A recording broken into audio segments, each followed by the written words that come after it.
Welcome all students. जसं की आपण पाठीमागच्या लेक्चरमध्ये सांगितलं होतं की नेक्स्ट लेक्चरमध्ये आपण एक्सरसाइज 1.1 अभ्यासणार आहोत. मॅथमॅटिकल लॉजिक या टॉपिकमधला first exercise that is exercise 1.1. चला तर बघूया मग पहिला प्रश्न काय दिलाय त्याच्यामध्ये. Which of the following are statements justify in a case of statement state its truth value. खाली दिलेली सेंटेन्स कोणती सेंटेन्सेस स्टेटमेंट आहेत हे विचारलं आहे आणि जस्टिफाय काय करायला सांगितलंय बघा आपल्याला. जर ती स्टेटमेंट जर दिलेली सेंटेन्सेस स्टेटमेंट असतील तर त्यांची ट्रूथ व्हॅल्यू द्यायला सांगितली. बघा क्वेश्चन काय विचारलाय, सेंटेन्सेस स्टेटमेंट आहेत का नाही ते विचारलेलं आहे आणि जर ती स्टेटमेंट असतील तर त्यांची ट्रूथ व्हॅल्यू द्यायची. ओके, आता या वरती लॉजिक टॉपिकची सुरुवात केली स्टेटमेंट हा पॉइंट शिकवताना तुम्हाला सांगितलं होतं कोणकोणती सेंटेन्स स्टेटमेंट असतात आणि कोणकोणती नसतात. इम्पेरेटिव्ह किंवा ऍसर्टिव्ह सेंटेन्स त्याला आपण काय म्हणतो, स्टेटमेंट आहेत असं म्हणतो. ओके, आणि कोणकोणती सेंटेन्स स्टेटमेंट नसतात रे, इंट्रॉगेटिव्ह प्रश्नचिन्हाने ओळखायचं प्रश्नार्थक वाक्य.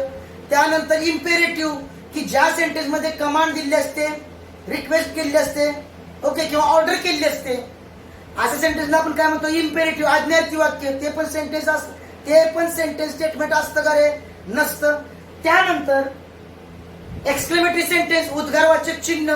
बघा first one is question mark, ह्याला काय म्हणतो आपण इंट्रोगेटिव्ह सेंटेन्स. क्वेश्चन मार्क असला की त्याला स्टेटमेंट म्हणायचं का नाही. किंवा कमांड दिला आहे, कमांड ऑर्डर किंवा रिक्वेस्ट केली आहे, अशा प्रकारचे जर स्टेटमेंट असतील तर त्यांना पण आपण काय म्हणतो रे, इम्पेरेटिव्ह सेंटेन्स म्हणतो. आणि ते स्टेटमेंट असतात का, नसतात.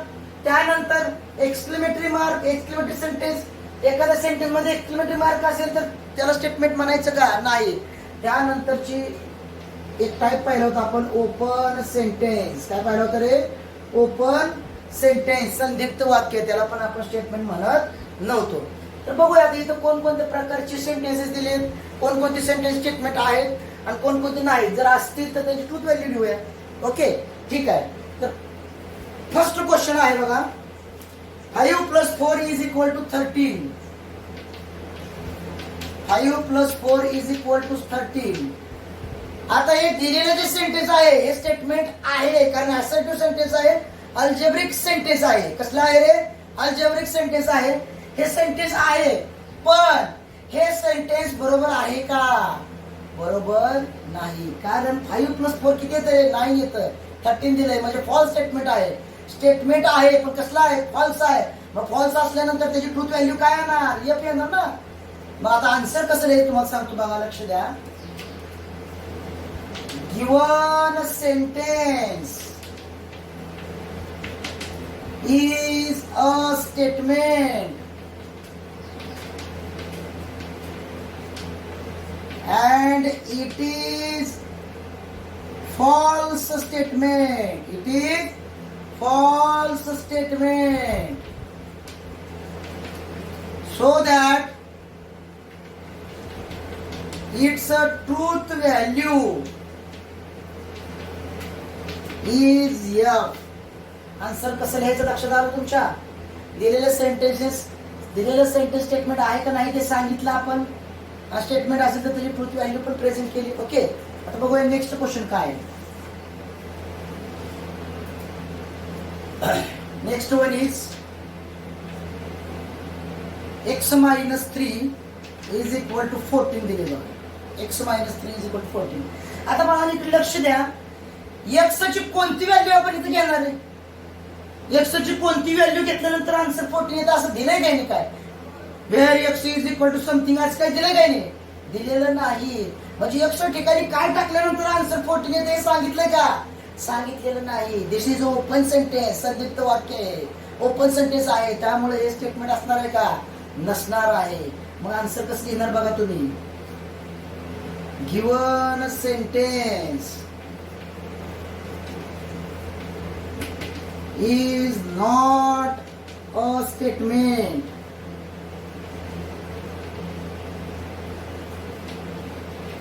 बिकॉज रिझन लिहिलं ना आता इथं का नाही ते? Because it is open sentence.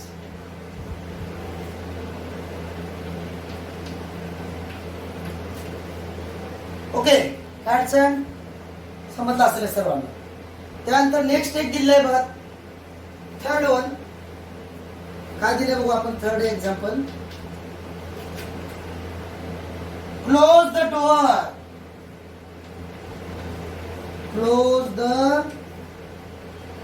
Door. बाळांनो, इथे मी सांगितलं बघा, command, order, request, close the door. आपण काय करतोय? ऑर्डर दिली, दरवाजा बंद कर. ओके, दरवाजा बंद कर, ऑर्डर केलेला आहे. म्हणजे इम्पेरेटिव्ह सेंटेन्स मध्ये येते. मग इम्पेरेटिव्ह सेंटेन्स स्टेटमेंट असतात का? नसतात. इथं म्हणणार ना तुम्ही, given sentence. Given sentence is not a statement because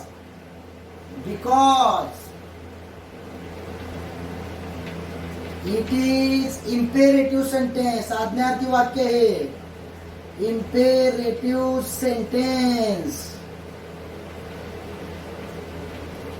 okay, next question बघूया आता काय. 0 is a complex number. 0 is a complex number. 0 काय दिलं आहे? कॉम्प्लेक्स नंबर आहे. मग सांगितलं की तो एक्झाम्पल आहे बघा, हे 4 नंबरचं एक्झाम्पल आहे. 0 is a complex number.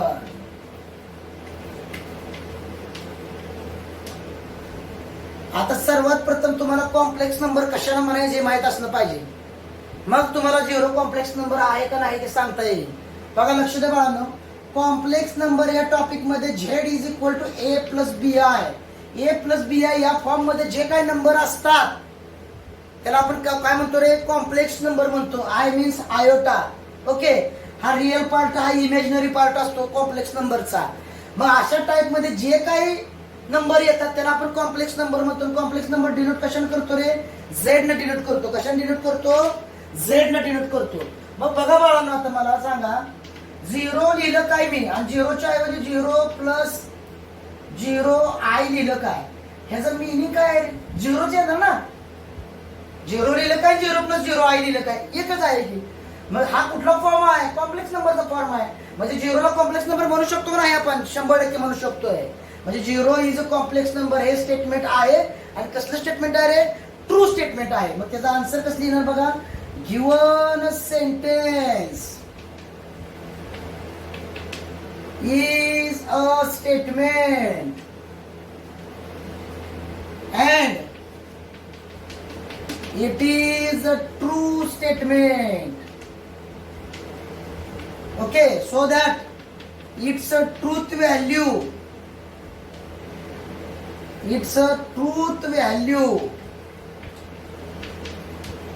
is T another. Okay.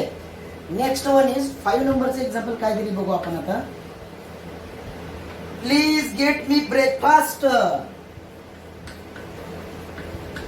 Please get me breakfast. Book मध्ये के लिहायचं राहिलेलं आहे. ब्रेकफास्ट वाटतंय आपल्याला, ऍक्च्युअली ते ब्रेकफास्ट आहे. स्पेलिंग मिस्टेक झालेली आहे बुक मध्ये. Okay, breakfast. Please get me breakfast. इथं प्लीज हा वर्ड आलाय बघा. रिक्वेस्ट केली ना. ओके, रिक्वेस्ट केल्यानंतर ते आज्ञार्थी वाक्य झालं. इम्पेरेटिव्ह सेंटेन्स स्टेटमेंट असतं का? नसतं. काय म्हणणार इथं? Given sentence is not a statement because it is imperative sentence. कसलं सेंटेन्स आहे रे? इम्पेरेटिव्ह सेंटेन्स आहे.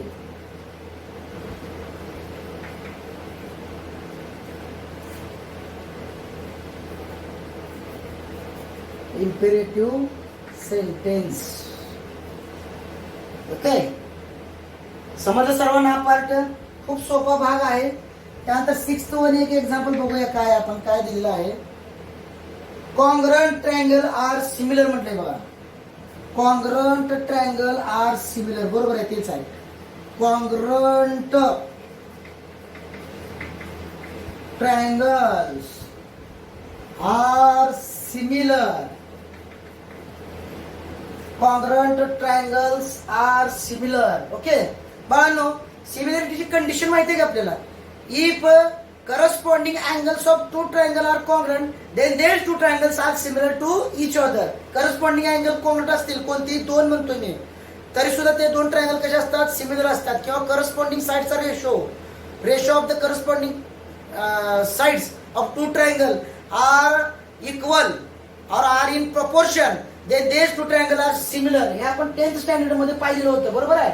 मग मला सांगा, कॉन्ग्रंट आहेत म्हणजे त्याचे अँगल कॉन्ग्रंट असणारच की, आणि साईड पण इक्वल असणार आहे, म्हणजे रेशो पण सेम येतो आणि अँगल पण कॉन्ग्रंट आहेत, म्हणजे सिमिलर असणार की नसणार? 100% सिमिलर असणार आहे. मग मला सांगा, हे स्टेटमेंट आहे आणि कसलं स्टेटमेंट आहे रे? ट्रू स्टेटमेंट आहे. इट इज अ स्टेटमेंट किंवा गिव्हन सेंटेन्स इज स्टेटमेंट असंही म्हणलं तर चालते. It is a statement and it is a true statement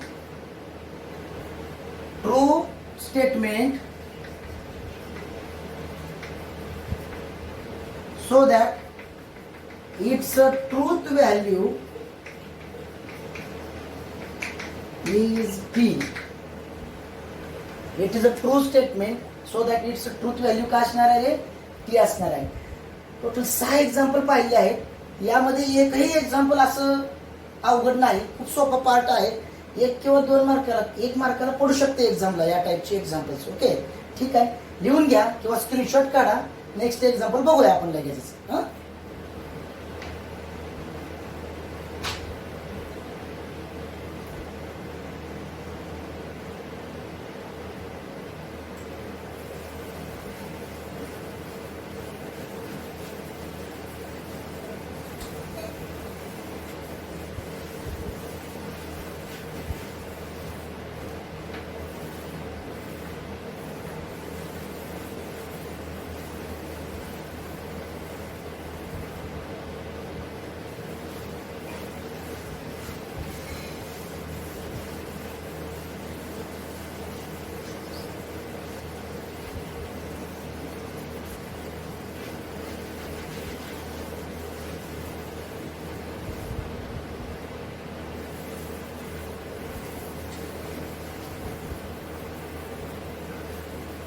ठीक आहे, बघूया नेक्स्ट एक्झाम्पल काय दिलेलं आहे त्याने आपल्याला.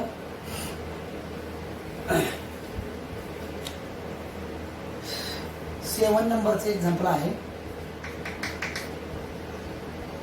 X square is equal to x दिले बघा. X square is equal to x. Okay, आता बघा इकडे बघा, या टाईपचं एक एक्झाम्पल पाहिलं होतं बघा आपण. X minus 3 is equal to 14. Second example पाहिलं होतं. किती एक्सची व्हॅल्यू दिली का आपल्याला? दिलेली नव्हती. एक्सची व्हॅल्यू दिली नाही म्हणजे ते कसलं सेंटेन्स आहे? ओपन सेंटेन्स आहे. त्याच पद्धतीनं इथे एक कंडिशन दिली, x square is equal to x. पण कोणत्या व्हॅल्यूला ही कंडिशन सॅटिस्फाय होते? दिलेली एक्सच्या दिलेली नाही, म्हणजे कसलं सेंटेन्स आहे? पुन्हा ओपन सेंटेन्स आहे. मग पुन्हा काय म्हणणार तुम्ही? It is not a statement and किंवा बिकॉज म्हणून आपण रिझन देऊया इथं. It is not a statement because it is open sentence. Open sentence आहे ना, त्यामुळे याला आपण स्टेटमेंट म्हणू शकत नाही. नेक्स्ट वन इज 8 नंबरचे एक्झाम्पल दिलेलं आहे आपल्या बाळांनो. A quadratic equation cannot have more than 2 roots. A quadratic equation cannot have more than 2 roots. More than 2 roots. Ax square plus bx plus c is equal to 0 is called as a standard form of quadratic equation. आणि 10th standard मध्ये आपण quadratic equation बघितली होती. मला सांगा quadratic equation म्हणजे काय? वर्ग समीकरण. त्याला 2 पेक्षा जास्त रूट्स नसतात. एक असू शकतं पण 2 पेक्षा जास्त नसतात.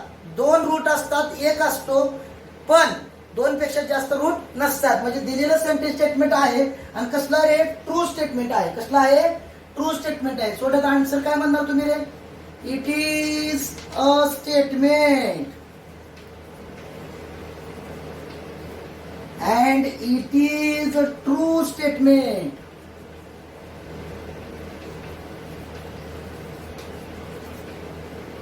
So that its a truth value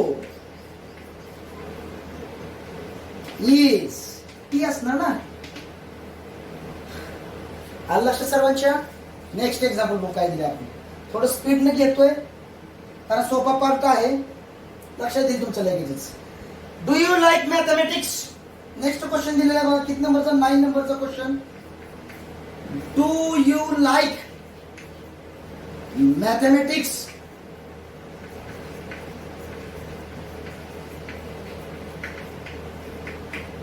do you like mathematics आणि क्वेश्चन मार्क दिलाय बघा. सगळ्यात महत्वाचं काय दिलं आहे? Question mark. क्वेश्चन मार्क आलाय की ते सेंटेन्स स्टेटमेंट असतं का? नसतं. सांगितलंय की मी. Question mark means interrogative sentence na. It is not a statement.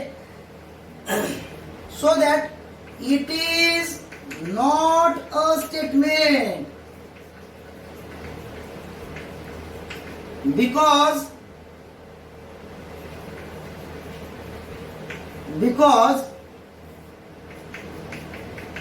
it is interrogative sentence. हे कसलं सेंटेन्स आहे रे? इंट्रोगेटिव्ह सेंटेन्स आहे. त्यामुळे याला आपण स्टेटमेंट म्हणू शकत नाही. It is interrogative sentence. Okay. काय अडचण? बघा आता 8 एक्झाम्पल झालेले आहेत. त्यानंतर पुढचं एक्झाम्पल काय दिलंय बघा. 9 नंबरचं एक्झाम्पल दिलं आहे. 9 नंबरचं एक्झाम्पल.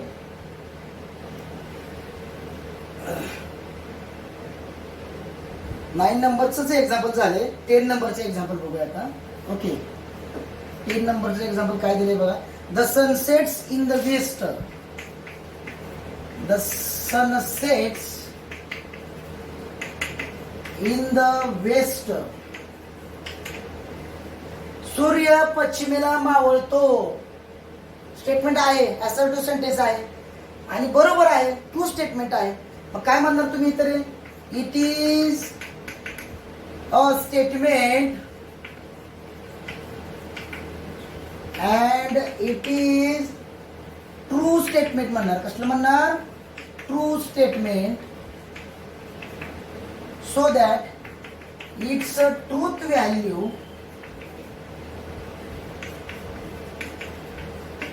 is t.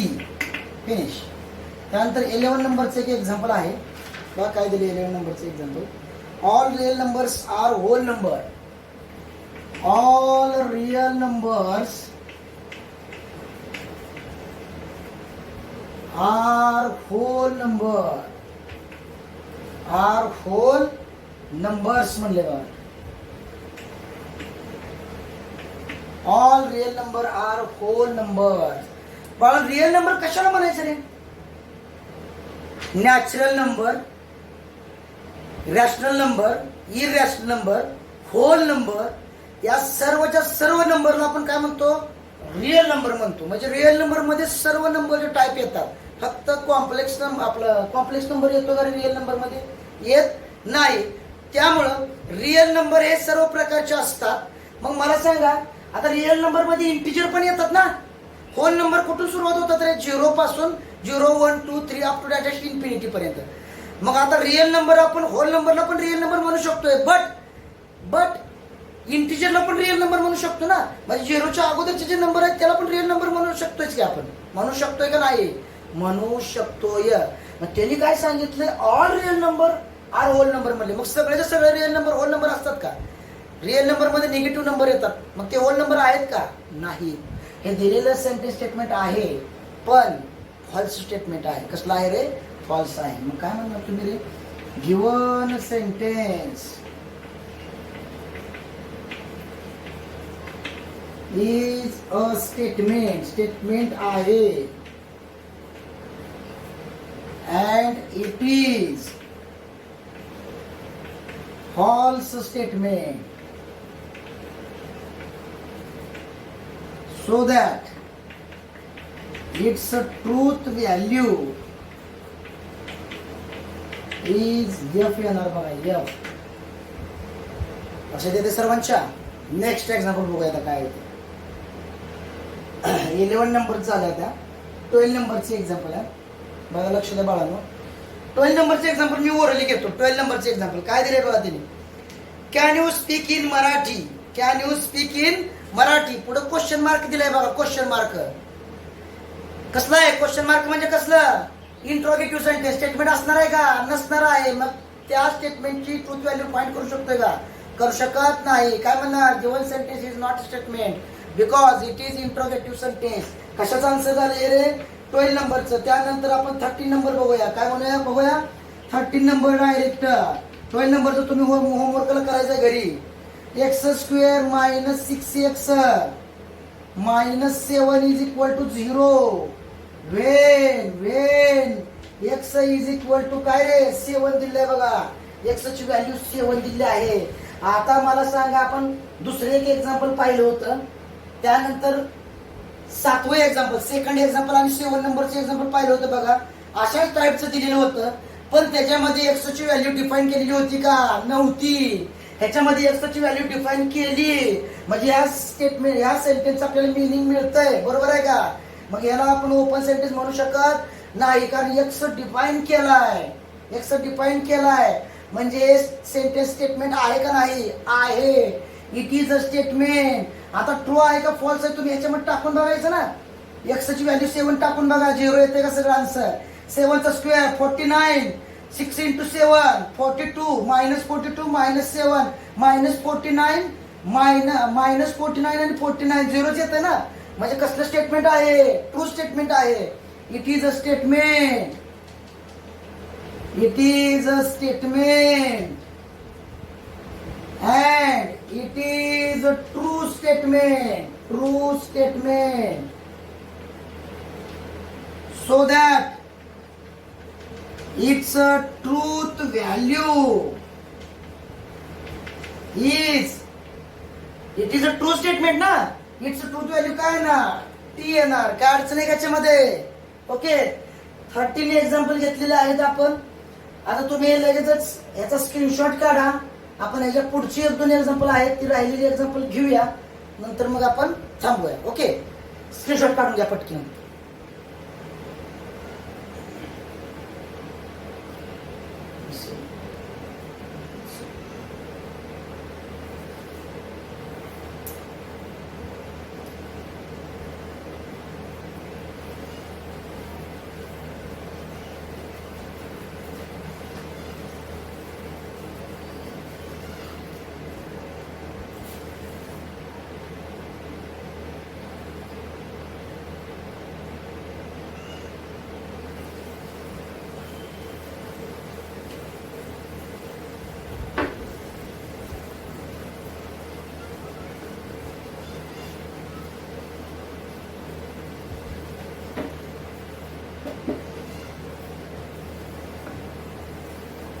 बाबा मला पुढचे एक्झाम्पल काय आहे. नेक्स्ट एक्झाम्पल 2च एक्झाम्पल राहिलेले आहेत त्याच्यातली.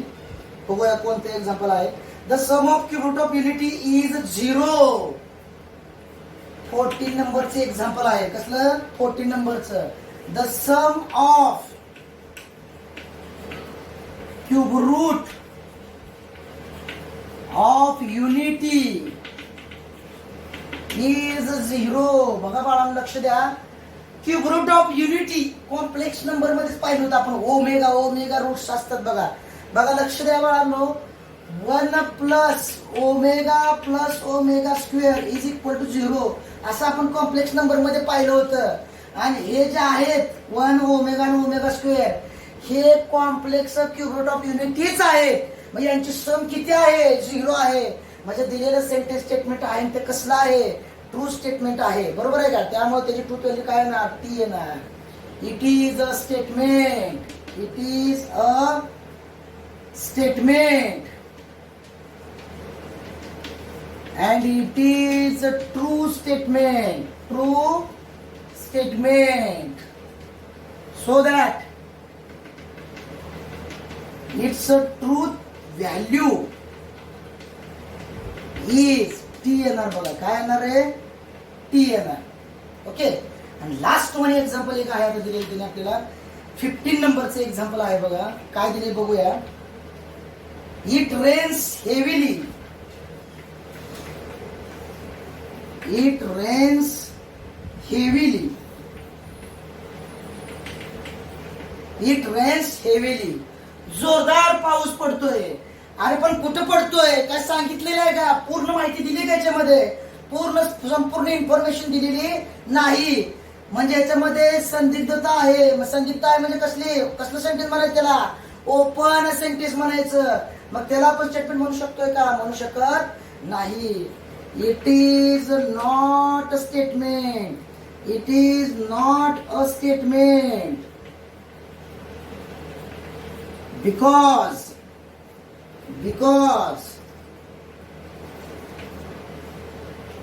because it is open sentence, it is open sentence. Okay. काय अडचण याच्यामध्ये घ्या, लिहून घ्या किंवा त्याचा स्क्रीनशॉट काढा लगेचच.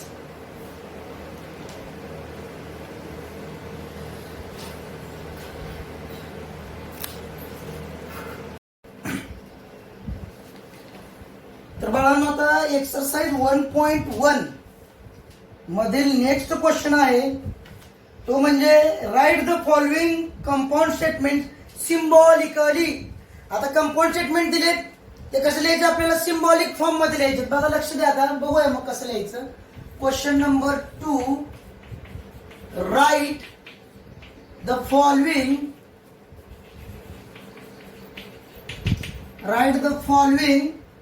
compound statements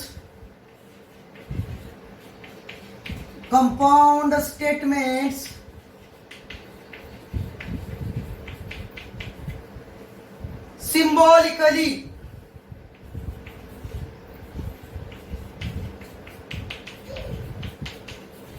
बघा लक्ष द्या बाळांनो, सिम्बॉलिकली म्हणजे सिम्बॉलिक फॉर्म मध्ये आपल्याला दिलेली स्टेटमेंट लिहायचे. पहिलं स्टेटमेंट काय दिले बघा, आता फर्स्ट वन इज बघूया. Nagpur is in Maharashtra and Chennai is in Tamil Nadu. Nagpur is in Maharashtra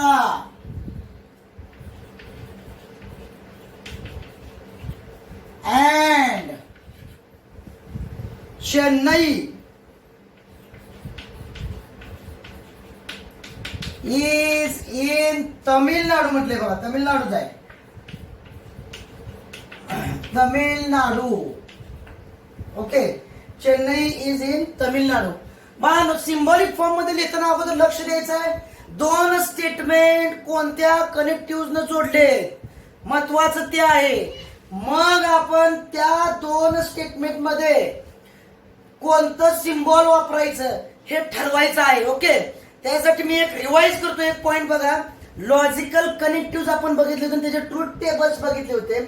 जर दोन statement and, but, yet, while, neither, nor यासारख्या वर्ड न जोडले असतील, बघा नीट ऐका, and, but, yet, while, though, although, neither, nor, त्यानंतर कॉमा यासारख्या वर्ड न जोडले असतील तर त्यांच्यामध्ये कोणतं कनेक्टिव्ह आहे म्हणतो आपण, कंजंक्शन. आणि कंजंक्शन कशाने दर्शवतो रे, ऍड न, म्हणजे उलट्या वी न दर्शवतो आपण. बरोबर आहे.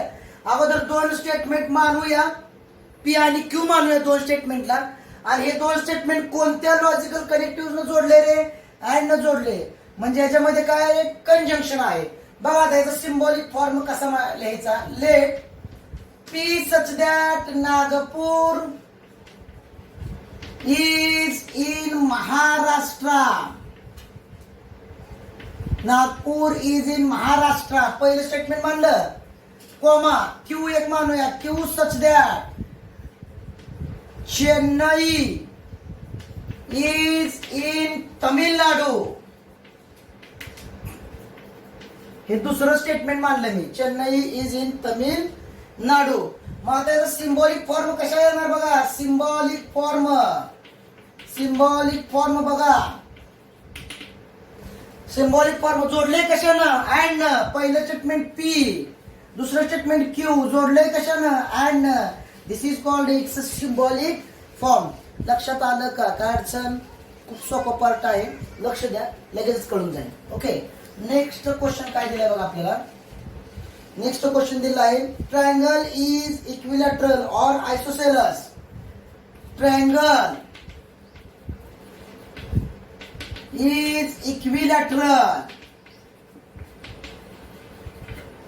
और म्हणलंय बघा. और काय म्हणलंय रे. आयसोसेलस. ट्रायंगल इज इक्विलॅटरल और आयसोसेलस. जोडलंय कशानं. ऑर न. ऑर हे कनेक्टिव्ह आले. ऑर कनेक्टिव्ह आले म्हणजे काय रे. डिसजंक्शन. आता दोन स्टेटमेंट डिसजंक्शन जोडलेत म्हणजे सिम्बॉलिक कसं दर्शवतो आपण रे. उलटा वी आपण कशाला दर्शवतो. कंजंक्शन. आणि सरळ वी कशाला दर्शवतो. ऑरला. म्हणजे सरळ वी न दर्शवायचं आपल्याला. ऑर डिसजंक्शन आहे याच्यामध्ये. मानूया दोन स्टेटमेंटला पी आणि क्यू. बघा लक्ष द्या. P such that triangle is equilateral. Okay. आणि दुसरं स्टेटमेंट काय आहे बघा. Q such that triangle is isosceles. Okay. तुम्ही म्हणणार सर इथं आता ट्रायंगल इज इक्विलॅटर और आयसोसेलस म्हणले. अरे याचे दोन स्टेटमेंट जर केले आपण तर ट्रायंगल इज इक्विलॅटर पहिलं होणार आणि ट्रायंगल इज आयसोसेलस दुसरं होणार. आणि त्याच्यामध्ये ऑर दिली. तुम्ही याच्याऐवजी असं जरी म्हणलं ट्रायंगल इज इक्विलॅटरल और ट्रायंगल इज आयसोसेलस, त्याचं मिनिंग हेच आहे ना. बरोबर आहे. जोडले कशाने रे. ऑर न जोडले. मग याचा सिम्बॉलिक फॉर्म काय येणार बघा. सिम्बॉलिक फॉर्म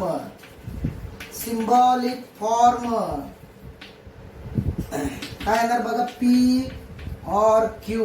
डिसजंक्शनचं साईन वापरणार आपण तिथं. आता बाळांनो लक्ष द्या. इथं आपल्याला ट्रूथ व्हॅल्यू विचारलेली नाही. त्याने ते स्टेटमेंट ट्रू आहे का फॉल्स आहे सांगायचं नाही. फक्त सिम्बॉलिक फॉर्म मध्ये लिहायचं आहे. इथं आपल्याला एकच ओळखता आलं पाहिजे. पहिलं स्टेटमेंट कोणतं आणि दुसरं कोणतं हे ओळखता आलं पाहिजे. आणि ते कोणत्या लॉजिकल कनेक्टिव्हनं कनेक्ट केले हे जर लक्षात आलं तर खूप सोपा पार्ट आहे सिम्बॉलिक फॉर्म. ओके. लक्षात आलं. नेक्स्ट क्वेश्चन काय बघू आपण. Third one is the angle is right angle if and only if the angle is right angle. Right angle if and only if and only if it is of measure 90 degree.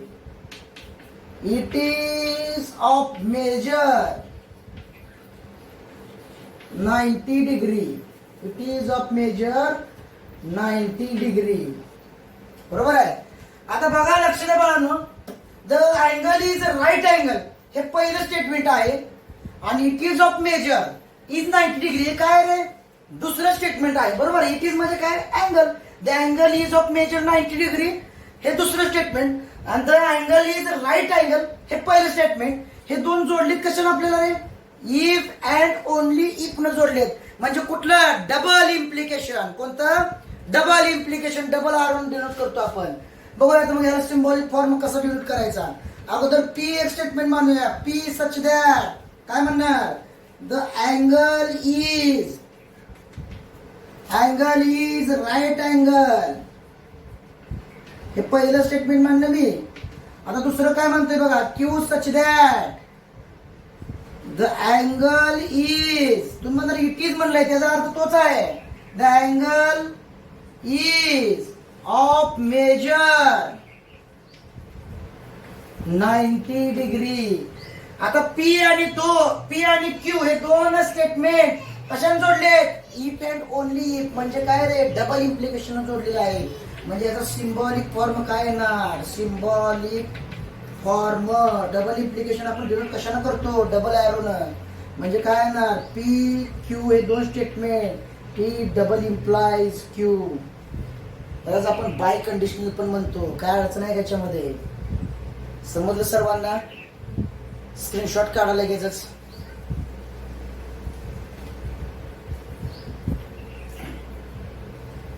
आता next question बघूया आपण.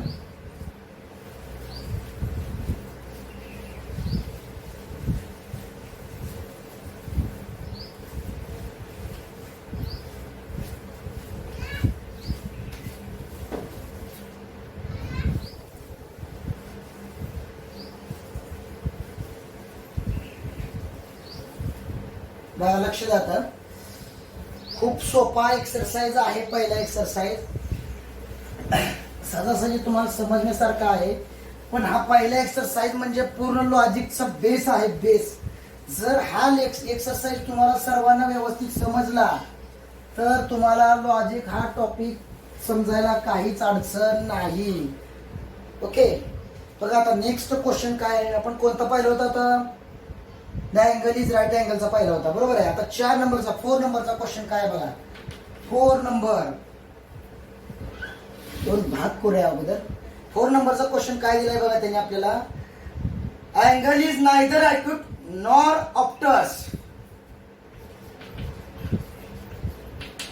Angle is neither acute म्हणले, neither acute nor obtuse. Okay, angle is neither acute nor obtuse. आता neither nor न जोडलेत बघा आपल्याला दोन वाक्य. हे नायदर इथलं काय रे? Nor. The angle is neither acute nor obtuse, म्हणजे हे दोन स्टेटमेंट नायदर नॉर जोडलेत. तुम्ही म्हणून दोन स्टेटमेंट कोणकोणते आहेत? द अँगल इज ॲक्यूट हे पहिलं स्टेटमेंट आहे आणि अँगल इज ऑप्टस हे दुसरं स्टेटमेंट आहे. हे दोन स्टेटमेंट कसे ते नायदर नॉर म्हणजे निगेटिव्ह स्टेटमेंट आहेत, म्हणजे नकार दिलेला आहे, म्हणजे निगेशन दिले दोन स्टेटमेंटचं.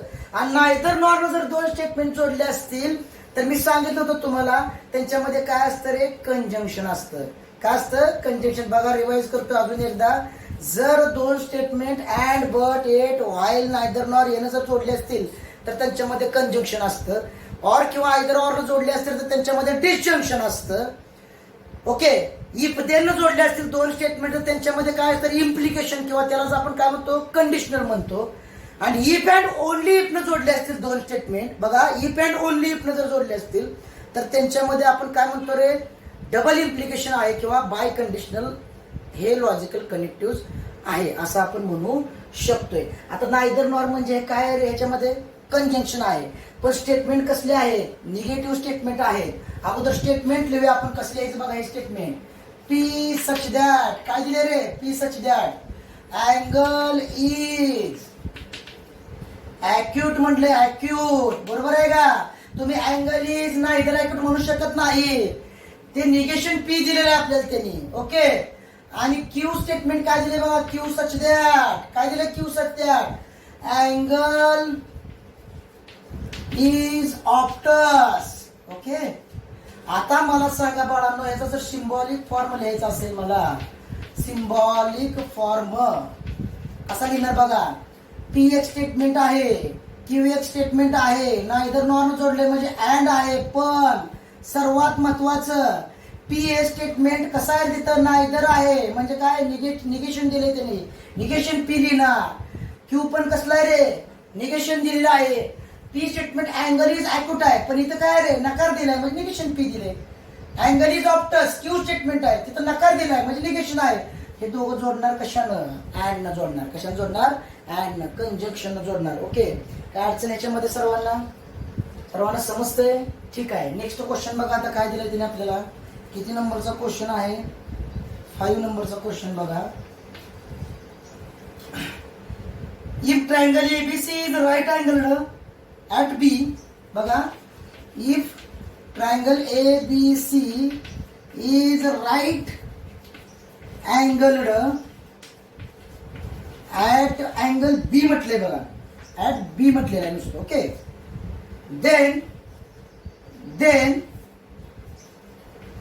Then measure of angle A plus measure of angle C is equal to 90 degree. बघा लक्ष द्या बाळांनो, दोन स्टेटमेंट दिलेत आपल्याला इथे. किती स्टेटमेंट दिले आहेत? दोन. Triangle ABC is right angle triangle म्हटलेलं आहे ऍट बी मध्ये. Triangle ABC is right angle at B हे पहिलं स्टेटमेंट, आणि angle A plus angle measure of angle C is equal to 90 degree हे दुसरं स्टेटमेंट. हे दोन स्टेटमेंट जोडलेत कशानं रे? इफ देन जोडलेत. म्हणजे काय म्हणणार तुम्ही याच्यामध्ये? इम्प्लिकेशन आहे म्हणणार. काय म्हणणार? इम्प्लिकेशन. त्यालाच आपण काय म्हणतो? कंडिशनल स्टेटमेंट म्हणतो. इम्प्लिकेशन आपण सिंगल आरो दर्शवतो ना, P single arrow Q. Okay, अगोदर मला स्टेटमेंट मानावं लागतील. P such that triangle A B C is right angled at B. पहिलं मानलं. आता Q statement, Q such that measure of angle A plus measure of angle C is equal to 90 degree हे दुसरं statement झालं. आता ह्याचा मला symbolic form लिहायचा आहे. कसला फॉर्म लिहायचा आहे? Symbolic form. बघा सिम्बॉलिक फॉर्म काय ना, पी एक स्टेटमेंट आहे, क्यू एक स्टेटमेंट आहे, जोडलेत कशानं? इफ देन, म्हणजे इम्प्लिकेशन येणार त्याच्यामध्ये. P implies Q. Do you understand it? Okay, you better understand. Next question is 4 नंबरचा क्वेश्चन दिलेला आहे आपल्याला त्यांनी. नाही, 5 नंबरचा झाला, सॉरी. त्यानंतर 6 नंबरचा क्वेश्चन आहे.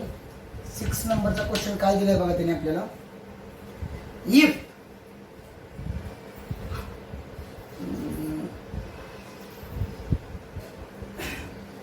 ओके, 5 नंबरचा क्वेश्चन. आता 6 नंबरचा क्वेश्चन बुक मध्ये नंबरिंग देताना चुकलेला आहे. 5 नंतर 4 दिले. ठीक आहे, तुम्ही करेक्शन करून घ्या. 5 नंतर 6 करा. हिमा दास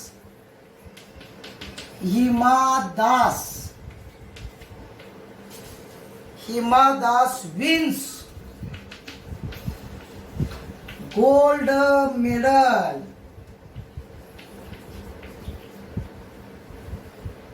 हिमा Das wins gold medal if and only if. बघा कधी गोल्ड मेडल मिळवू शकते Hima Das? If and only if she runs fast.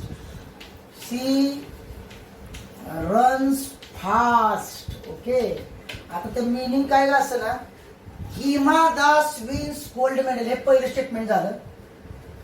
C runs fast म्हणजे हिमा दास रन्स फास्ट हे दुसरं स्टेटमेंट झालं. हे दोन स्टेटमेंट जोडलेत कशाने रे? इफ अँड ओनली इफ म्हणजे काय रे? इफ अँड ओनली इफ म्हणजे काय? Double implication. बाय कंडिशनल म्हणतो आपण त्याला, डबल आयरन दर्शवतो. तर बघू याचा सिम्बॉलिक फॉर्म कसा लिहायचा. P such that Hima Das wins gold medal. आणि Q such that, Q statement काय दिले बघा. हिमा दास किंवा सी म्हणलं तरी चालतंय. हिमा दास रन्स फास्ट हे दोन स्टेटमेंट आहे. ओके, आता याचा सिम्बॉलिक फॉर्म लिहायचा आहे मला. कसला फॉर्म लिहायचा आहे रे? Symbolic form. बघा लक्ष द्या बाळांनो, खूप सोपा पार्ट आहे. पहिलं स्टेटमेंट आहे हिमा दास विन्स गोल्ड मेडल म्हणजे पी. पुन्हा हिमा दास रन्स फास्ट म्हणजे क्यू. आणि इफ अँड ओनली इफ न जोडले म्हणजे डबल इम्प्लिकेशनचं साईन देणार. काय अडचण याच्यामध्ये? ओके, त्यानंतर लास्ट वन एक क्वेश्चन दिलेला आहे आपल्याला त्यांनी 7 नंबरचा. बघू काय क्वेश्चन हा. X is not irrational number but x is not irrational number. Irrational number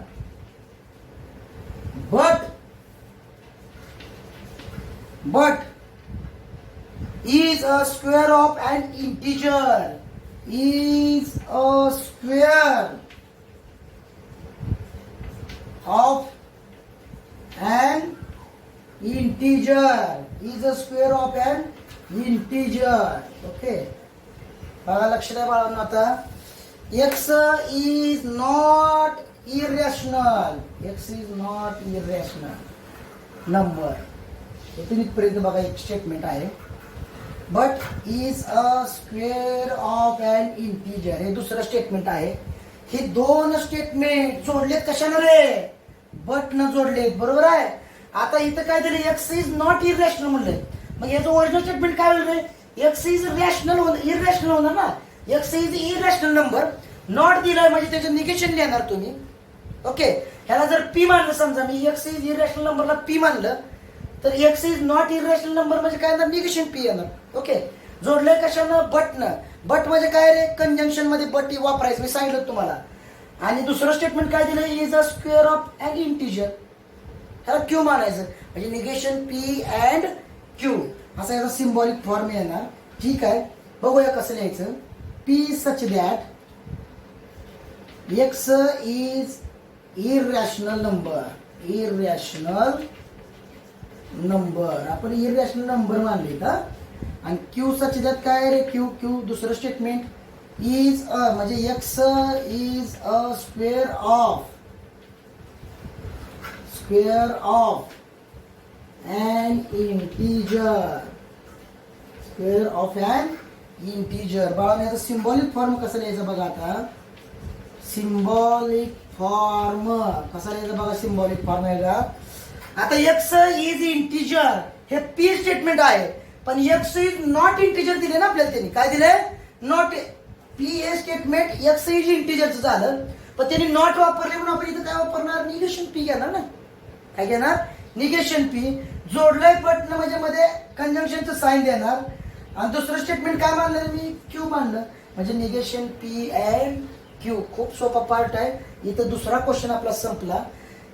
लिहून घ्या किंवा स्क्रीनशॉट काढा लगेचच.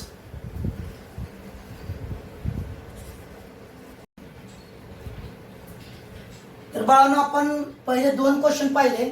आता तिसरा क्वेश्चन बघूया काय आहे. Write the truth value of the following. आता खाली दिलेल्या सेंटेन्सची आपल्याला किंवा स्टेटमेंटची कंपाऊंड स्टेटमेंट दिली असणार ना, त्याची काय बघायची रे? ट्रूथ व्हॅल्यू बघायची आहे. बाळांनो लॉजिकल कनेक्टिव्ह मध्ये आपण ट्रूथ व्हॅल्यूज बघितल्या होत्या. बघा कंजंक्शनची ट्रूथ व्हॅल्यू कशी काढायची?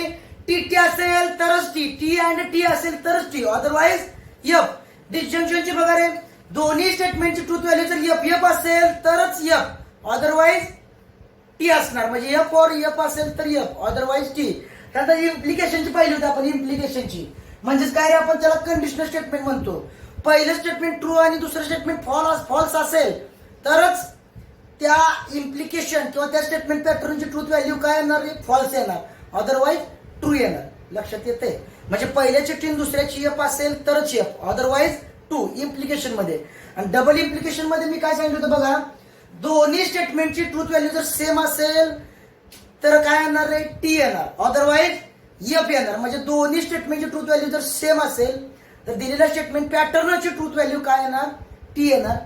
जर दोन्ही स्टेटमेंट पैकी एका जरी स्टेटमेंटची ट्रूथ व्हॅल्यू वेगळी असेल तर त्या स्टेटमेंट पॅटर्नची ट्रूथ व्हॅल्यू काय येणार? फॉल्स येणार. डबल इम्प्लिकेशन मध्ये म्हणजे काय रे? बाय कंडिशनल मध्ये. चला तर मग बघूया यामध्ये कोणकोणत्या टाईपचे क्वेश्चन्स आहेत. पहिला दिला आहे तुम्हाला 4 इज ऑड और 1 इज प्राईम दिले बघा. जोडलेत कशाने? ऑर न जोडलेत. दोन स्टेटमेंट कशाने जोडलेत? ऑर न. म्हणजे डिस्जंक्शन आहे याच्यामध्ये. डिस्जंक्शनचा नियम काय सांगतो? एफ और एफ म्हणजे दोन्ही स्टेटमेंटची ट्रूथ व्हॅल्यू जर फॉल्स असेल तरच फॉल्स, अदरवाइज ट्रू. बघूया मग आपण काय येते आता. पहिलं स्टेटमेंट मानूया. P such that 4 is odd. Okay, 4 is odd काय म्हणणार तुम्ही रे? आणि क्यू स्टेटमेंट काय म्हणणार इथे? 1 इज प्राईम. आता इथं आपण थोडं लिखाण वाचूया आपलं. ओके, तर शॉर्टकट मध्ये लिहूया. 4 is odd and 1 is prime म्हणलंय बघा. आता याच्या ट्रूथ व्हॅल्यू डायरेक्ट लिहूया आपण किंवा याचा अगोदर सिम्बॉलिक फॉर्म लिहूया. काय लिहू रे? Symbolic form.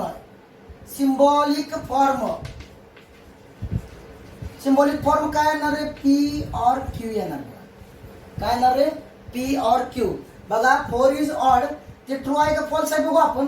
किंवा 1 इज प्राईम हे दुसरं statement.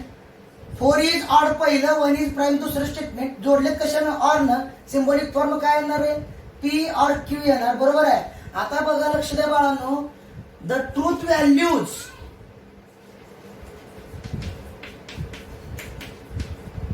Of P and Q, directly आपण पी अँड क्यू आर, बघा पी हे स्टेटमेंट ट्रू आहे का फॉल्स आहे रे? 4 इज ऑड नंबर आहे का? 4 इव्हन नंबर आहे, म्हणजे पी ची ट्रूथ व्हॅल्यू काय असणार आहे? फॉल्स असणार आहे, कारण तुम्ही चुकीच दिले ना. आणि क्यू काय दिले? 1 is prime number, 1 is neither prime nor composite. आपण स्टेटमेंट पाहिलं होतं 5th किंवा 6th स्टँडर्ड मध्ये, बरोबर आहे का? मग मला सांगा 1 हा प्राईम नंबर आहे का? नाही. मग दुसऱ्या स्टेटमेंटची पण ट्रूथ व्हॅल्यू म्हणजे क्यू ची पण ट्रूथ व्हॅल्यू काय ना? फॉल्स. रिस्पेक्टिव्हली म्हणा, respectively the truth values of P and Q are false and false respectively. So that the truth value of P or Q या स्टेटमेंट पॅटर्नची truth value, that is P or Q म्हणजेच काय रे? F or F is काय येणार रे? F येणार ना. कारण मला सांगा बाळांनो, डिस्जंक्शन मध्ये F F असेल तरच F असतं, F or F असेल तर F, अदरवाईज टी असतं. मग इथे एफ एफ आलंय की मी काय केलं? पी और क्यू म्हणजे पी ची एफ, क्यू ची एफ, एफ और एफ दॅट इज एफ. काय अडचण? ट्रूथ व्हॅल्यू घ्यायचं खूप सोपं आहे. मुलांना थोडं कन्फ्युज होतं मुलं याच्यामध्ये, जरा सुटसुटीत विचार करायचा म्हणजे लक्षात येईल तुमच्या लगेच. काय अडचण? ओके, नेक्स्ट क्वेश्चन काय आहे बघू आपण लगेचच. काय दिलंय तिने? 64 is a perfect square. Second question दिलेला आहे. 64 is a perfect square.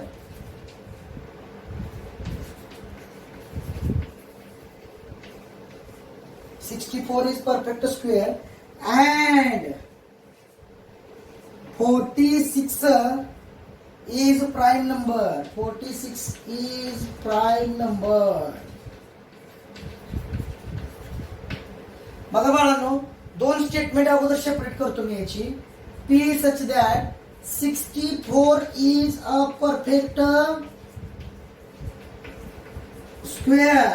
Okay, पहिलं स्टेटमेंट. दुसरं स्टेटमेंट काय दिले तिने आपल्याला रे? काय दिले? 46 दिले बघा, sorry, 46 is prime number. Okay, it's a symbolic form. त्याचा सिम्बॉलिक फॉर्म काय येणार आहे? सिम्बॉलिक फॉर्म बघूया आपण आता. बघा, दोन स्टेटमेंट कशाने जोडले? अँड न जोडले.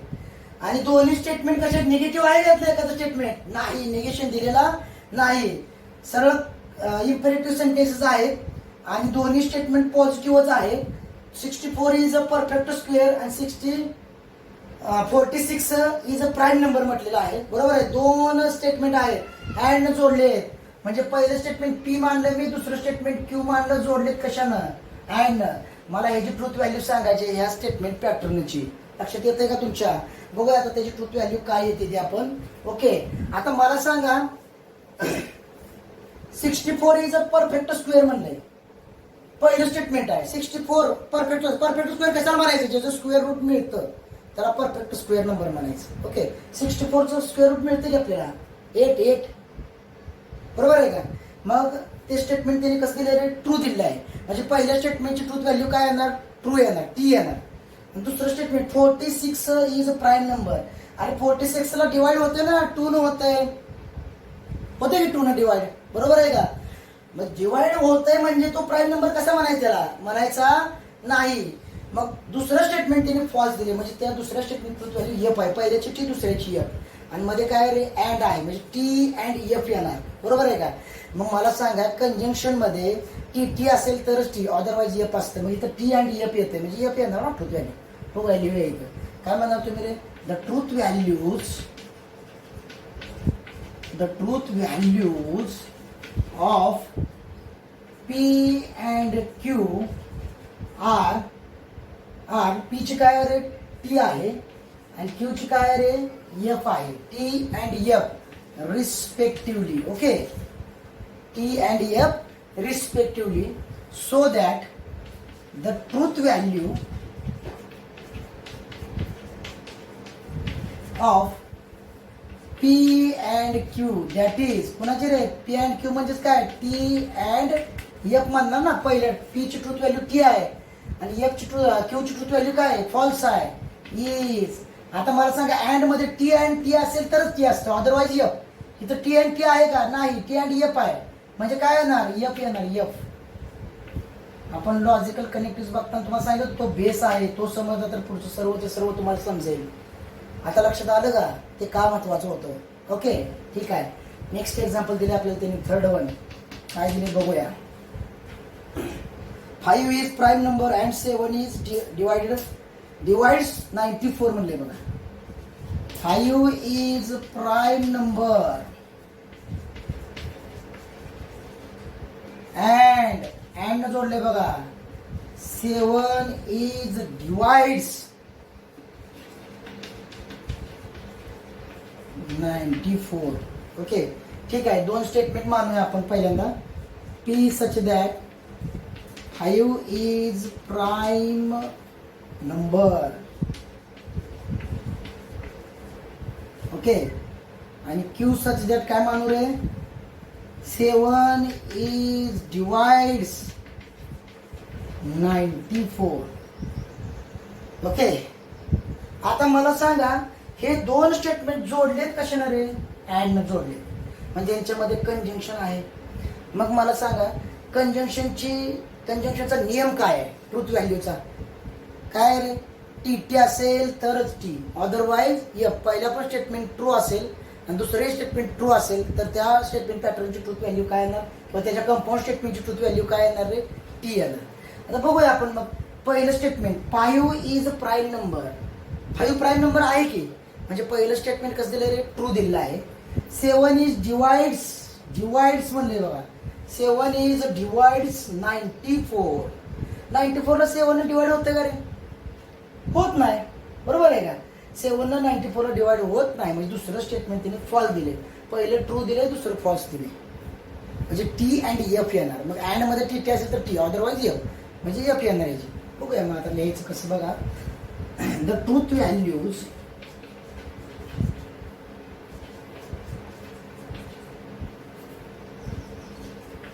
of P and Q are P ची काय आहे रे ट्रू आहे and Q ची काय आहे रे फॉल्स आहे रिस्पेक्टिव्हली म्हणणार respectively. Okay so that the truth value of the truth value of. आता आपण याचा सिम्बॉलिक फॉर्म लिहिला का रे लिहिलेला नाही प्रत्येक ठिकाणी सिम्बॉलिक फॉर्म अगोदर लिहित होतो बघा. इथं लिहिलं आता मग राहिलाय तर इथं. सो दॅट ह्याचा सिम्बॉलिक फॉर्म काय येणार आहे सिम्बॉलिक फॉर्म काय येणार सिम्बॉलिक फॉर्म याचा रे बघा दोन्ही स्टेटमेंट अँड न जोडले म्हणजे काय येणार पहिलं स्टेटमेंट पी दुसरं स्टेटमेंट क्यू आणि मध्ये जोडले कशानं अँड. हा सिम्बॉलिक फॉर्म येणार. मग त्या सिम्बॉलिक फॉर्म म्हणजे ट्रूथ व्हॅल्यू बघूया कंपाऊंड स्टेटमेंट म्हणायचं त्याला. Truth value of P and Q that is P and Q म्हणजे काय रे पी म्हणजे काय टी अँड क्यू म्हणजे काय रे एफ. फॉल्स आहे ना. टी अँड एफ इज काय येणार रे अँड मध्ये टी टी असेल तर टी अदरवाईज एफ. टी आहे का नाही म्हणजे काय येणार एफ येणार. ओके लिहून घ्या किंवा स्क्रीनशॉट काढायचा लगेच. आपण नेक्स्ट क्वेश्चन बघूया.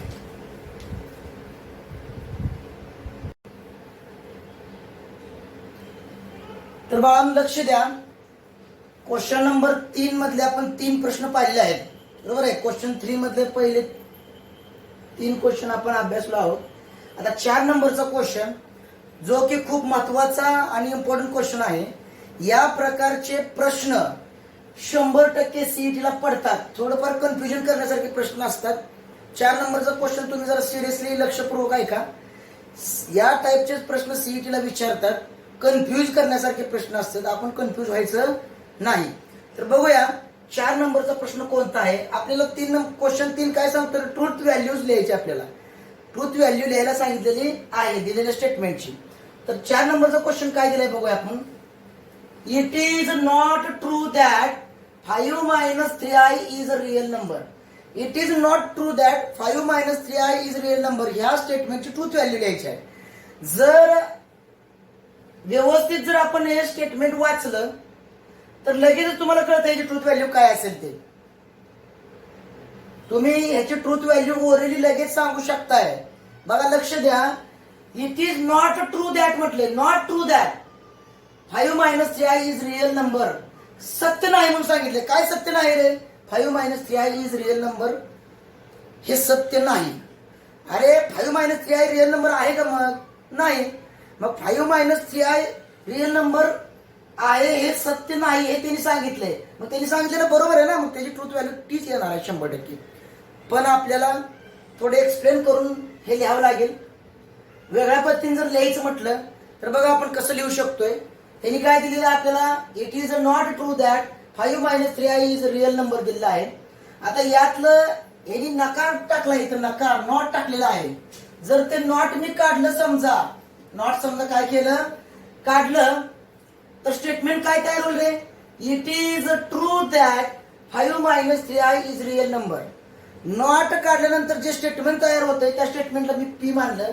म्हणजेच काय? P such that it is true that 5 minus 3i is real number.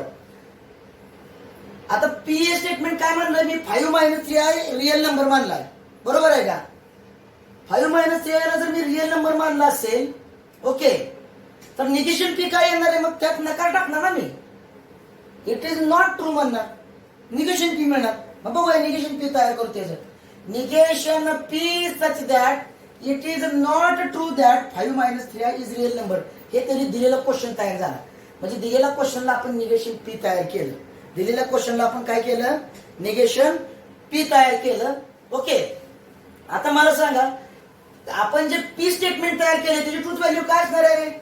It is true that 5 minus 3i is real number. आता 5 मायनस 3i हा रिअल नंबर आहे हे सत्य आहे म्हणून सांगितलंय त्यांनी. 5 मायनस 3i कॉम्प्लेक्स नंबर आहे. बरोबर आहे का? मग त्यांनी काय म्हणले? पी स्टेटमेंट काय म्हणले रे? 5 मायनस 3i हा रिअल नंबर आहे हे सत्य आहे म्हणलं आपण या पी मध्ये. मग मला सांगा सत्य आहे का ते? नाही. मग स्टेटमेंट पी ची ट्रूथ व्हॅल्यू काय येणार आहे? फॉल्स येणार. बरोबर आहे का? मग आपल्याला पी ची ट्रूथ व्हॅल्यू फॉल्स मिळली. आता निगेशन पी ची ट्रूथ व्हॅल्यू काय असणार आहे? मग निगेशन पी म्हणजे निगेशन एफ येणार ना. निगेशन एफ म्हणजे काय? टी असणार आहे. मग निगेशन पी ची ट्रूथ व्हॅल्यू काय म्हणणार तुम्ही? निगेशन एफ म्हणणार. आणि निगेशन एफ ची ट्रूथ व्हॅल्यू काय असते? टी. जसं की मी सुरुवातीला क्वेश्चन घेतले ते सांगितलं त्याची ट्रूथ व्हॅल्यू टी येणार आहे. डायरेक्ट पण लिहू शकता तुम्ही, असंही लिहू शकताय. ओके, काय अडचण याच्यामध्ये? नेक्स्ट क्वेश्चन काय आहे बघा आता. If 3 into 5 is equal to 8 then 3 plus 5 is equal to 15. हे स्टेटमेंट इफ देन न जोडले बघा. कशाने जोडलेलं आहे रे? इफ देन न जोडले. आता मला सांगा इफ देन न जोडले म्हणजे इम्प्लिकेशन आहे. याच्यामध्ये काय आहे? इम्प्लिकेशन आहे. दोन स्टेटमेंट मध्ये इम्प्लिकेशन हे लॉजिकल कनेक्टिव्ह वापरलं आहे. आणि पहिले स्टेटमेंट दिले काय? 3 into 5 is equal to 8. त्याला आपण पी मानूया. P such that 3 into 5 is equal to 8 पहिलं मानलं. दुसऱ्याला काय मानू आपण? 3 plus 5 is equal to 15 ला क्यू मानूया. ओके, दोन स्टेटमेंट जोडलेत कशानं? इफ देन जोडलेत. मग ह्याचा सिम्बॉलिक फॉर्म काय तयार होणार आहे? सिम्बॉलिक फॉर्म काय तयार होणार? पी इम्प्लाइज क्यू तयार होणार. काय होणार symbolic form? P implies Q. बघू, ठीक आहे. मग आता या दोन स्टेटमेंटची ट्रूथ व्हॅल्यू काय आहे बघू आपण. ओके, ट्रूथ व्हॅल्यू काय असणार आहे? The truth value of P and Q are. P ची आणि क्यू ची ट्रूथ व्हॅल्यू बघूया. 3 into 5 is equal to 15 येते, पण त्यांनी किती रे? 8 म्हणजे चुकीच दिलंय. म्हणजे पी ह्या स्टेटमेंटची ट्रूथ व्हॅल्यू काय असणार आहे? फॉल्स. म्हणजे पी ची ट्रूथ व्हॅल्यू काय असणार आहे? फॉल्स असणार आहे. त्यानंतर क्यू स्टेटमेंट काय दिलंय बघा आपल्याला. 3 plus 5 is equal to 15. 3 plus 5 ची व्हॅल्यू 8 येते, 15 येते का? नाही. पुन्हा क्यू पण त्यांनी काय दिले आपल्याला? फॉल्सच दिले. म्हणून आपण काय म्हणलं? The truth values of P and Q are false and false respectively, so that the truth value of P implies Q. मग आता याचं P implies Q तयार होतं ना सिम्बॉलिक फॉर्म. मग P implies Q ची ट्रूथ व्हॅल्यू काय असणार आहे? P implies इम्प्लिकेशनचा नियम काय आहे? पहिलं स्टेटमेंट ट्रू आणि दुसरं स्टेटमेंट फॉल्स असेल तरच इम्प्लिकेशनची ट्रूथ व्हॅल्यू काय येते? फॉल्स. अदरवाईज टी येते. मी तर दोन्ही पण स्टेटमेंट एफ एफच आहेत. मग टी एफ आहे का इथं? टी एफ असेल तर F, otherwise T. T F नाही काय येतं? एफ एफ आहे म्हणजे काय येणार? टी येणार. So that the truth value of P implies Q, that is P म्हणजे काय? एफ. आणि क्यू ची truth value F. F implies F, T येणार ना. लक्षात आलं का? आता नेक्स्ट क्वेश्चन बघूया आपण. Milk is white if and only if sky is blue. बघा दोन स्टेटमेंट आहेत. मिल्क इज व्हाईट हे एक स्टेटमेंट आहे आणि स्काय इज ब्ल्यू हे दुसरं स्टेटमेंट आहे. हे जोडले कशाने रे? इफ अँड ओनली इफ न जोडले. कशाने जोडले? इफ अँड ओनली इफ न जोडलेलं आहे. बरोबर आहे. मग इफ अँड ओनली इफ हे कशा कुठल्या लॉजिकल कनेक्टिव्ह मध्ये इफ अँड ओनली इफ वापरतो आपण? Double implication, that is by conditional म्हणतो आपण त्याला. बरोबर आहे. मग आता इथं डबल इम्प्लिकेशनचे रूल्स वापरायचे. डबल इम्प्लिकेशनचा रूल काय आहे? जर दोन्ही स्टेटमेंटची ट्रूथ व्हॅल्यू सेम आली तर डबल इम्प्लिकेशनची ट्रूथ व्हॅल्यू काय असणार रे? ती असणार. दोन्ही स्टेटमेंटची ट्रूथ व्हॅल्यू जर सेम आली तर डबल इम्प्लिकेशनची ट्रूथ व्हॅल्यू काय असणार रे? ती असणार. अदरवाईज काय असणार आहे? एफ असणार आहे. लक्षात येतंय? बघूया आपण दोन्ही स्टेटमेंट लिहूया, त्यांची ट्रूथ व्हॅल्यू चेक करूया. पहिले स्टेटमेंट पी दिलेलं आहे. काय दिलंय? P such that milk is white. त्याला आपण पी मानलं. ओके. Milk is white. बरोबर आहे की हे स्टेटमेंट त्यांनी ट्रू दिलेलं आहे. त्यामुळे पहिल्या स्टेटमेंटची ट्रूथ व्हॅल्यू काय असणार आहे? टी असणार आहे. सेकंड स्टेटमेंट काय दिले रे? त्याला आपण क्यू मानूया. Q such that sky is blue हे दुसरं स्टेटमेंट दिले आपल्याला. स्काय इज ब्ल्यू हे पण ट्रू स्टेटमेंट आहे. म्हणजे क्यू ची पण ट्रूथ व्हॅल्यू काय असणार आहे? टी असणार आहे. म्हणजे पी ची पण ट्रूथ व्हॅल्यू टी, क्यू ची पण ट्रूथ व्हॅल्यू टी. दोन्ही स्टेटमेंटची ट्रूथ व्हॅल्यू कशी आहे? सेम आहे. मग डबल इम्प्लिकेशन मध्ये जर ट्रूथ व्हॅल्यू सेम असेल तर डबल इम्प्लिकेशन म्हणजेच काय रे? Biconditional. म्हणजेच डबल इम्प्लिकेशनची ट्रूथ व्हॅल्यू काय येणार? टी येणार. ओके. मग आता मला सांगा ह्याचा सिम्बॉलिक फॉर्म आपण लिहिला. Symbolic form P double implies Q. Okay. मग आता मला सांगा पी ची ट्रूथ व्हॅल्यू काय आहे रे? टी आहे. क्यू ची ट्रूथ व्हॅल्यू काय आहे? टी आहे. मग लिहिताना कसं लिहिणार? The truth values of P and Q are T and T respectively. P ची क्यू ची ट्रूथ व्हॅल्यू काय आहे रे? टी आणि टी आहे. म्हणून so that the truth value of P double implies Q, that is P म्हणजे P ची ट्रूथ व्हॅल्यू टी लिहिली, क्यू ची ट्रूथ व्हॅल्यू टी लिहिली. डबल इम्प्लाइज मध्ये सेम ट्रूथ व्हॅल्यू असेल तर टी येतो, अदरवाईज एफ येतं. सेम आहे मग काय येणार? ट्रूथ व्हॅल्यू टी येणार. काय अडचण? खूप सोपा क्वेश्चन आहे.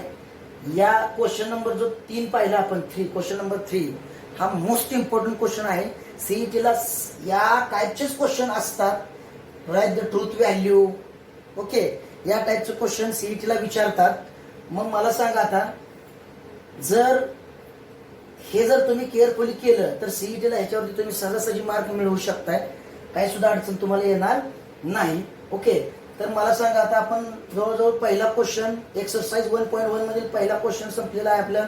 दुसरा संपलेला आहे आणि आता तिसराही क्वेश्चन संपलेला आहे. आता यामध्ये एक 7 नंबरचा एक क्वेश्चन आहे, 7 नंबरचा. तो खूप सोपा क्वेश्चन आहे. क्वेश्चन नंबर 3 मध्ये टोटल 7 क्वेश्चन आहेत. आपण 6 क्वेश्चन घेतले. 7 नंबरचा क्वेश्चन तुम्ही होमवर्कला करायचा आहे. जर काय अडचण आली तर मला विचारू शकताय तुम्ही. ओके. जेवढं काय आतापर्यंत शिकवलेलं आहे क्वेश्चन नंबर 1, 2, 3 त्याचे स्क्रीनशॉट तुम्ही काढलेले असणार आहेत आणि ते स्क्रीनशॉट काढलेले व्यवस्थित फेअरच्या नोटबुक मध्ये तुम्ही लिहून काढायचं आहे. ओके. काय सुद्धा काळजी करायची नाही. खूप सोपा पार्ट आहे. नेक्स्ट लेक्चरला आपण क्वेश्चन नंबर 4 आणि 5 अभ्यासणार आहोत. मग आपला पहिला एक्सरसाइज संपतोय. क्वेश्चन नंबर 4 आणि 5 घेतल्यानंतर तेही दोन्ही क्वेश्चन सोपेच आहेत. तुम्ही आता फक्त काय करायचं आहे? आतापर्यंत झालेलं सगळं व्यवस्थित फेअरच्या नोटबुक मध्ये लिहून काढायचं आहे. काही जरी अडचण आली तर तुम्ही ती मला डिस्कस करायची आहे. ओके. ठीक आहे. आता आपण इथं थांबणार आहोत. याचा तुम्ही स्क्रीनशॉट काढून घ्या. धन्यवाद.